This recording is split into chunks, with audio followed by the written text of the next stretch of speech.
For most of us, the Middle Ages are synonymous with the steady drone of plainsong and Gregorian chant. But in reality, it was the ringing of bells more than any other sound that permeated the consciousness of the medieval populace.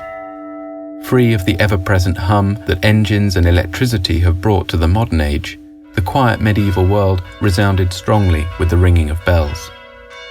They were used to mark time, occasion, and collective processes of celebration and mourning.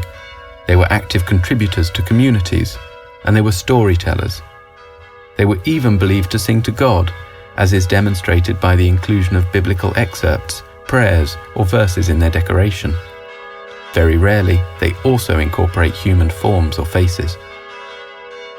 Bells were introduced to Europe by the 6th century, but the refinement of the lost wax casting process meant that by the 12th, even monumental bells could be cast in a single piece.